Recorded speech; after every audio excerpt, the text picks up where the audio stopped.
Hey guys, today I wanted to show you what my build looks like on Diablo 4. It's a build that I've pretty much just kind of thrown together as I've been playing through the game. It utilizes weapon switching and death blow to do some really crunchy numbers and get some huge crits in the millions. So basically you're looking to one or two shot whatever mobs you can, and including some bosses at the end of dungeons. So real quick, we're just going to take a look at the aspect list. I've highlighted the aspects that I think are the most important to have on the build with a gold outline. The rest you can kind of change around to fit the build however you feel necessary. First up, and the most important one, is the weapon mastery aspect. You really need this one in order to get an extra charge of death blow. It's the most important skill for the build. That way, in case you don't end up killing a mob with your first hit of death blow, you still have another charge there. The next most important aspect, I feel like, is the aspect of Encroaching Wrath, which allows your weapon mastery skill, in this case death blow, to do a lot more increased damage. If you throw this on your two-handed weapon, it's going to increase the power by 100%, so I would definitely recommend doing that on your two-hander. Then we have some more weapon switching aspects, such as the Earthstriker's aspect to get you more overpower hits in. We have the Edgemaster's aspect to allow your skills to do more damage based off how much fury you have saved up in your fury meter. We have the accelerating aspect to make it so that whenever you do a critical strike with a core skill, in this case double swing, it'll give us some more attack speed. Because this build uses a lot of critical strike, that procs more often than you would think. Then we also have the battle mad aspect, giving us berserking for however many seconds after swapping weapons 10 times. Basically, any aspect that gives you weapon swapping of some kind is going to work well with this build. On the defensive side, we have the aspect of Disobedience. I think it's probably the strongest defensive aspect. You want to get as high a roll on this as you can. We have the aspect of Might, which gives us more damage reduction every time we use our basic skill. We're going to be using our basic skills a lot just to help with Fury, and it's part of our rotation with the build to ensure that we're getting bonus damage. We have aspect of the Iron Warrior, which is going to give us unstoppable whenever we use Iron Skin. I'm a big fan of Iron Skin, so this one's really helpful on the later dungeons. We have the Windstriker aspect, which I've just thrown on my boots. It gives us more movement speed whenever we crit. Like I said, we're going to be critting a lot with this build. And then we have the Bold Chieftain's aspect, where whenever we cast a shout, depending on how many enemies around, it's going to reduce the cooldown of the shout that we're using. That one is probably the least important on this build. You could throw whatever you want in place of that. Just wanted to get through these aspects real quick, and we'll go ahead and take a look at the skill tree and the rest of the build and go through some recommendations on that. Alright, so let's go ahead and take a look at how our skill tree looks. First off, I want to note for our expertise, we are using the two-handed sword expertise so that we can get the direct damage dealt bleeding proc. So this way we can inflict bleed without having bleed on any of our skills. And we're going to want that for a number of reasons. Crowd control mainly. We get some damage buffs off of that. So let's take a look at our ability tree. For our basic skill, I am using Lunging Strike. This is going to give us just a little bit of health back. It's going to be a nice gap closer, which is going to help us kind of speed the mobs that are a little bit further away. For our secondary passive, we're going with the Critical Strikes grant Berserking. This is mostly a critical strike build, so there's a good chance that this will proc and give us our Berserking. For our core skill here, we're using Double Swing, and the main reason that we're using this is for this ability here, where hitting an enemy with both hits of Double Swing makes them vulnerable for 1 second.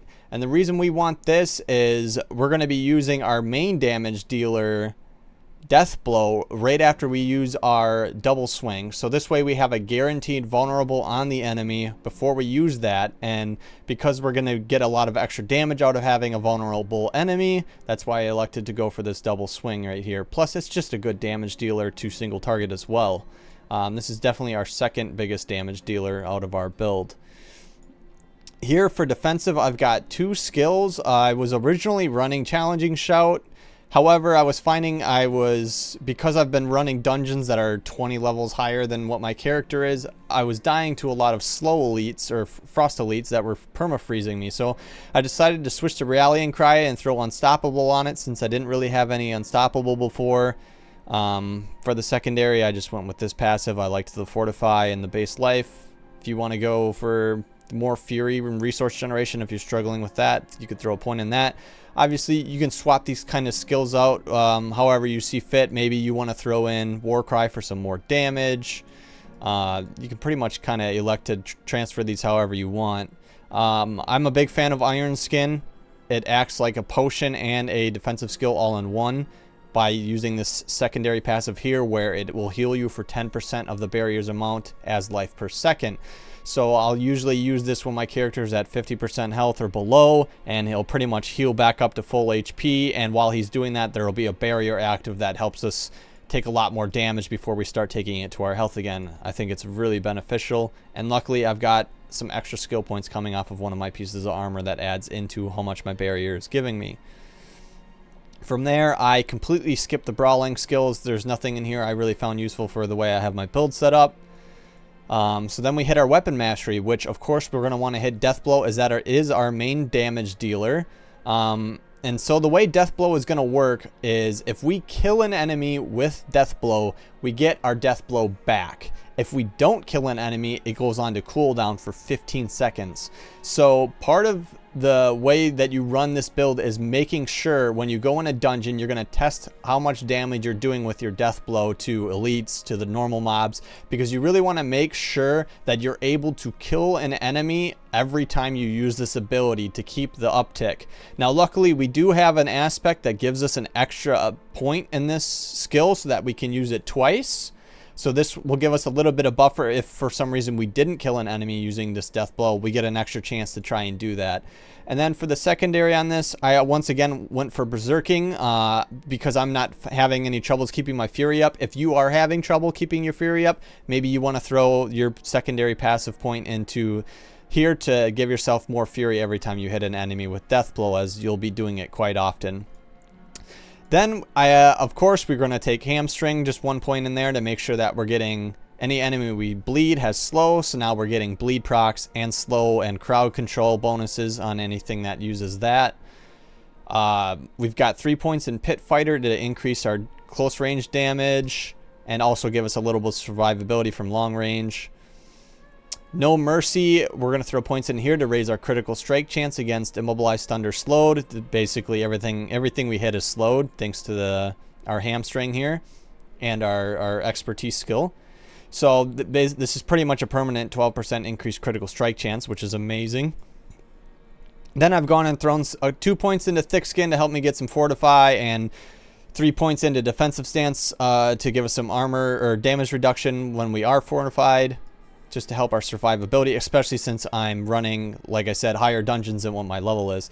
Now here for your ultimate, I mean, you could, if you really wanted to, you could skip the ultimate, go for another shout or something.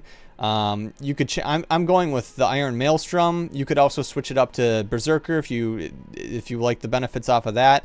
I think this is a really nice skill to take. It works well with our build. It synergizes since we're constantly switching weapons. The passive here makes it so that every time we do an attack that switches weapons, it lowers the cooldown. It's a good room clearer for helping to get rid of lower end mobs. Sometimes those mobs that have the purple aura that increase the armor of their friendly units are kind of hard to get through, and this is able to kill them for me, so I don't have to try and weasel my way in to get to them.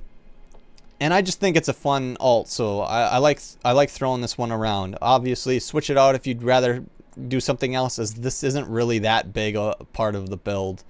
I just threw 1 point into Tempered Fury so that we could get 3 points into Furious Impulse, because once again we're going to be constantly switching weapons, so every time we do we're getting a little bit of Fury upkeep. And then we really go ham on these passives over here. We got 3 points in all of these passives. It's going to increase our critical strike damage with two-handed. We're going to increase our overpower damage with two-handed.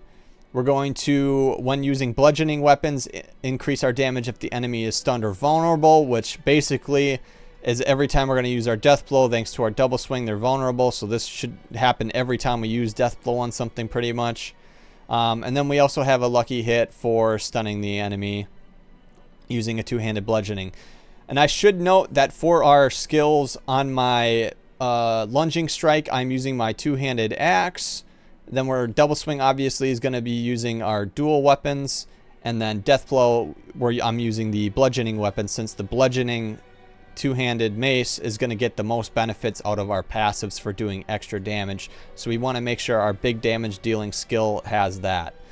And then obviously for our main passive here, we're doing the walking arsenal, which is going to make sure that each time that we're using one of our abilities, using each type of weapon, we're going to be getting some bonus damages. So as we're running through our rotation, usually I'm starting with a lunging strike just to quickly get to the enemies. I'm hitting them with a double swing to give them vulnerable, and then we're smashing them with the death blow to kill them. I'll usually do double swing, death blow, double swing, death blow a couple of times because we have 6 seconds upkeep on these bonuses for here. And then I'll hit another lunging strike to get that bonus reprocced again.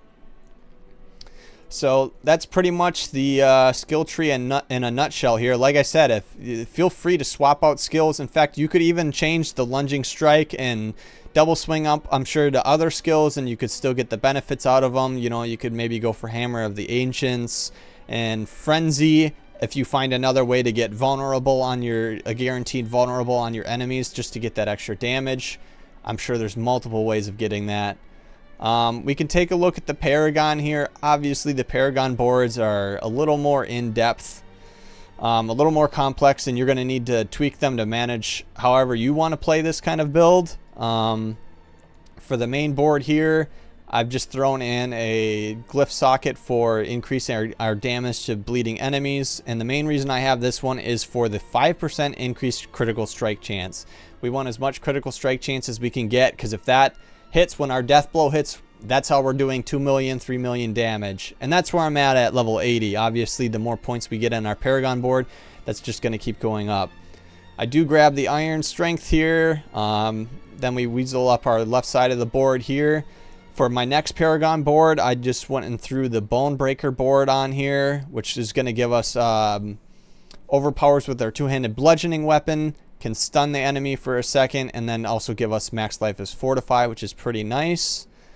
I go ahead and grab up some damage reduction at this node here. We go up the center over here to get some more Fortified and Healthy.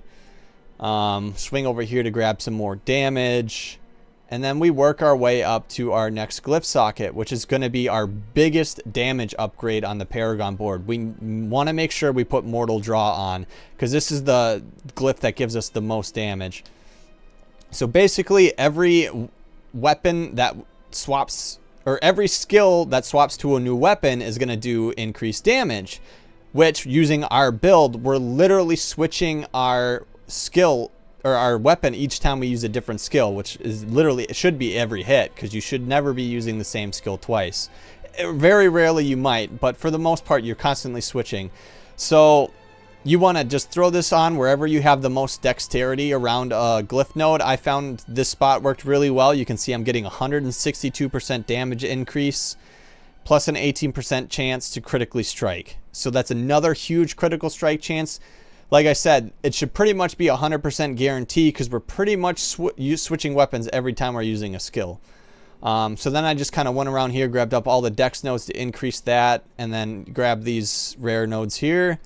For my next board, I threw on the Decimator board. I'm not actually grabbing the Decimator. I just wanted the rare nodes that are on this board, so I went and grabbed this damage bonus glyph here. Or damaged node. I went and grabbed this damaged node here. Then we worked our way down here, and for this empty glyph node, I went and threw on Ambidextrous.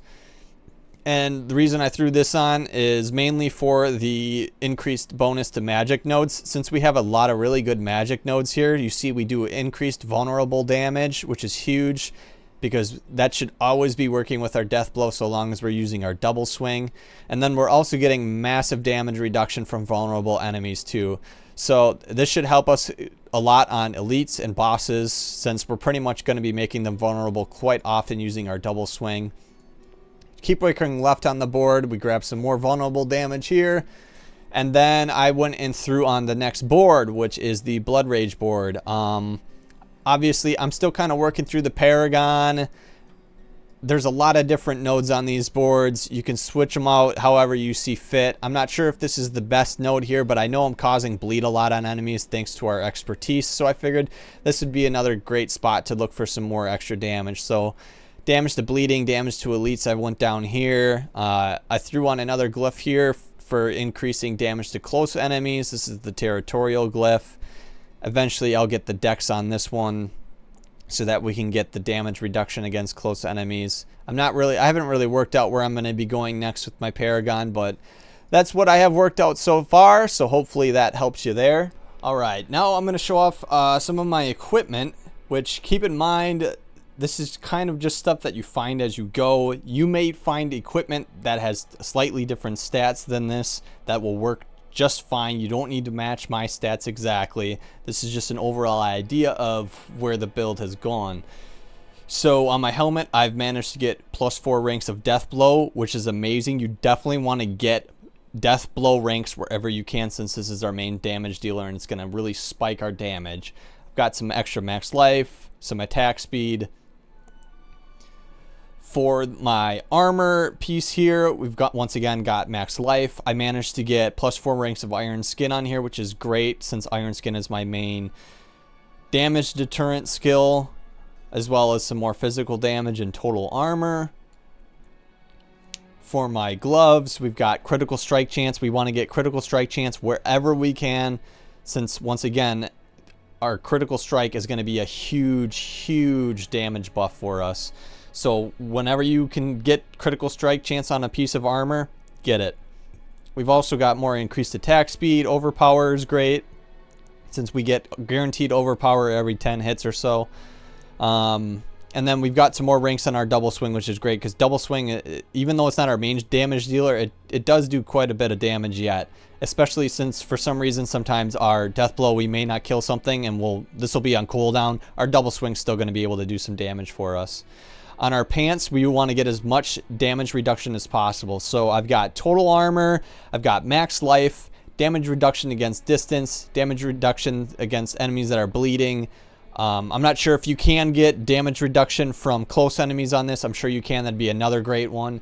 Basically, armor for your pants, go all out with damage reduction that you can, because not all pieces of armor have good damage reduction, but the pants have great ones. Boots. I really struggle to find a good pair of boots. Really lacking in movement speed on this build, so I tried to get as much movement speed off on my boots that I could. There's really not much to say about the boots in my opinion. Now for a weapon, I do have the Overkill, which it's a unique that gives us a buff to our death blow that makes a shockwave, dealing 30%, in my case, of its base damage to enemies. So whenever we're using this is basically doing kind of a blast behind the enemies, almost in a line. It's like a small cone backwards. This will help us with AoE. I did not get this unique when I started playing this build. I got this unique maybe around like late 70s, and I've been doing this build since like level 50. You do not need this weapon to do this build. However, it does help a lot, because it'll help possibly kill enemies with your death blow that you might not have otherwise killed to help keep this up. Plus it's just doing extra damage to more mobs, so it's going to definitely speed up how fast you can clear through mob clusters. It does a little bit less damage than a weapon that you would have in its place, but I think the trade out is worth it for that 30% AoE kind of that it has on it. For my mace, basically for any of our weapons, we want to get buffs like close enemies, crowd control damage, damage to slowed enemies, critical strike, overpower. There's a lot of possibilities that you can do. Honestly, I don't know which one is the best, but they all work. So essentially, I just look for whichever ones have the higher percentages and that it will proc the most times. So for instance, on this one, I have damage while berserking. I think I have a pretty good upkeep on my berserking, but this isn't a very high percentage. So if I could, I would trade that out for critical strike if I could get it, or slowed enemies with a higher percentage. Vulnerable is another good one. So yeah, if we look at our sword here, strength is also another good stat. That's going to give us more armor, more damage output too. Here, damage to injured enemies is not a great one. I would rather that be something else. I got to find a better weapon for here yet. We don't want injured because basically if we haven't one-shot the enemy, who cares, right? We're not looking to try and kill something that is 20%. Maybe this is useful on the big bosses, right? But we're really looking to one or two shot enemies here, so we want to do as much damage as we can when they're at full health. So here you can see we also have the slowed enemies and the critical strike. Our two-handed axe, this one is a great weapon for me right now. 84% damage to healthy, which is huge. They're healthy when they're above 80% health. Damage to close, critical strike, strength, and vulnerable, all really high percentages. This is going to be a great weapon. You want to get as high percentages on these as you can. So this is the weapon you want to min-max the most. Our amulet here, another great roll. You want to get as many ranks as your weapon mastery skills that you can. So in this case, this is our death blow increase. Another 3 ranks on it from this, as well as getting more points on the no mercy, which is our critical strike chance. So this is a great amulet. If I could have got 3 ranks on our no mercy, it'd be even better. So you can see this one even only has an item power of 600, whereas all my other gears upper 700s. That's how good those rolls are worth. Ring, we got max health, damage to slowed, crit strike chance, and vulnerable. Another ring, vulnerable, crit strike chance. Like I said, you want to get crit strike chance on any piece of gear that you can. So yeah, pretty much just going for damage on these, or in this case, some more max life. And yeah, that's pretty much it for the armor and the gear. Like I said, there's a lot of different stats that work with this build, so don't feel like you need to go for those ones specifically. Tailor it out to however your playstyle works. For instance, you might have switched to a berserking style build that uses these same skills, in which case berserking damage would work for you. But yeah, hopefully that helps you guys out. Give the build a try. Like I said, it's a lot of fun. If you guys do make up any changes to the build, feel free to throw some comments down below of any changes you thought were better or styles that you thought worked better for you. And hopefully this will bring you guys some more fun to your barbarian builds, rather than just doing something like whirlwind and just constantly spinning and only pushing one button every once in a while. So get out there and slay some demons.